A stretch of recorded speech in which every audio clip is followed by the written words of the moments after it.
राहु में कैसा काम करता है? थर्ड हाउस में अगर राहु बैठा हुआ है तो मास्टर इन कम्युनिकेशन। देखो, बातचीत करने का इंसान को मास्टर बना देता है। कम्युनिकेटर बहुत अच्छा इंसान हो सकता है, क्योंकि देखो गले का है ये, ठीक है, ये गले का है। ठीक है, तो देखो सेकंड हाउस और एंड थर्ड हाउस, इनका बहुत ज़्यादा इंपॉर्टेंट रोल होता है आप सिंगिंग में, कम्युनिकेशन में। क्योंकि देखो ये मुंह है, यहाँ से आप बोलोगे, और ये कंठ है आपका, ये दोनों इंपॉर्टेंट हो गए ना, मेरा मुंह मेरा कंठ।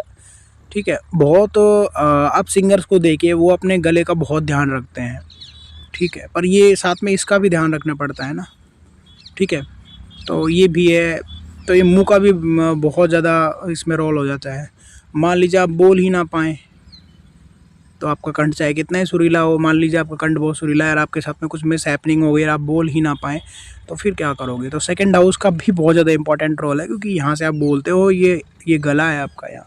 तो दोनों चीज़ें इंपॉर्टेंट हैं, दोनों बहुत ज़्यादा इंपॉर्टेंट है कम्युनिकेशन के लिए। थर्ड हाउस सेकंड हाउस बहुत इंपॉर्टेंट है, कभी भी इसको इग्नोर नहीं करना, क्योंकि देखो सेकंड हाउस आपका फेस है, ये ठीक है, ये सेकंड हाउस है, ये इसको इग्नोर कैसे कर लोगे? इसके बाद में ये थर्ड हाउस है, तो दोनों कनेक्टेड है ना आपस में। और ये लग्न है आपका, ये लग्न है, ठीक है, इसको कभी इग्नोर नहीं करना। लग्न बहुत ज़्यादा इम्पोर्टेंट है, बहुत ज़्यादा इम्पोर्टेंट है। ठीक है, ये लग्न है, ये लग्न है। अगर ये नहीं है तो इंसान जिंदा नहीं रह सकता प्रभु, समझ रहे हो? ये नहीं है तो ये है, ये नहीं है तो भी इंसान जिंदा रह सकता है। आप बोल नहीं सकते हो तो भी जिंदा रह सकते हो। कान नहीं है, कानों सुनाई नहीं देता तभी भी जिंदा रह सकते हो। ठीक है, हाथ नहीं है तो भी जिंदा रह सकते हो। समझ रहे हो मेरी बात? गले में कुछ प्रॉब्लम है तो भी जिंदा रह सकते हो, समझ रहे हो? तो ये जो हिस्सा है, ये बहुत इंपॉर्टेंट है। ये हिस्सा, ये लग्न है, इसको कभी इग्नोर नहीं करना। और देखो थर्ड हाउस बहुत इंपॉर्टेंट है, कम्युनिकेशन के लिए इंपॉर्टेंट है, मार्केटिंग के लिए इंपॉर्टेंट है। बड़े बड़े मार्केटिंग हेड्स थर्ड हाउस से देखे जाते हैं। कम्युनिकेशन के लिए बड़े बड़े आपके जो मीडिया है, इन सब ये जो हैं, ये थर्ड हाउस से ही देखे जाते हैं ना। मीडिया रिलेटेड जितनी भी चीज़ें थर्ड हाउस से ही देखी जाती हैं आपकी।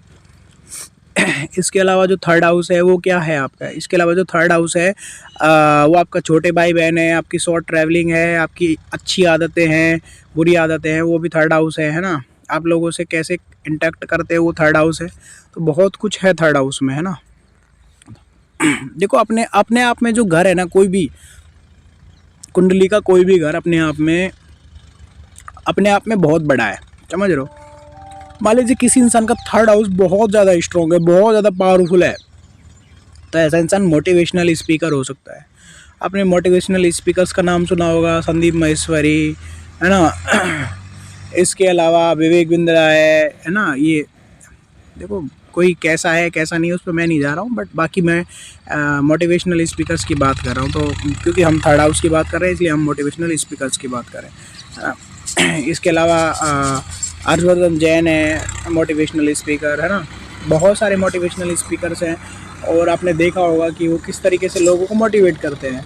तो वो चीज़ आपको याद रखनी है कि थर्ड हाउस अगर बहुत ज़्यादा स्ट्रॉन्ग है, तो आप ये समझ सकते हो कि थर्ड हाउस जब स्ट्रॉन्ग होता है तो आप बहुत ज़्यादा मोटिवेट कर सकते हो। कम्युनिकेशन बहुत अच्छा होता है इंसान का, है ना। तो वो चीज़ है। थर्ड हाउस और नाइन्थ हाउस का एक तरीके से एक्सेस हो गया वो, है ना।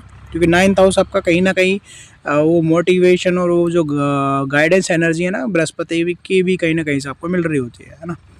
तो दोनों चीज़ें अपने आप में हो जाती है, क्योंकि देखो तीसरे से बिल्कुल सीधा है नाइन्थ हाउस, तीसरा भाव से सीधा है नाइन्थ हाउस। ठीक है, ये चीज़ भी समझिए कि अगर थर्ड हाउस बहुत ज़्यादा मजबूत है तो आपको जो उन्नति करे, आप जो उन्नति करोगे वो अपने बल पे ही करोगे, है ना। भाग्य से कुछ नहीं मिलने वाला है। ठीक है, तो ये चीज़ भी याद रखिएगा। राधे राधे।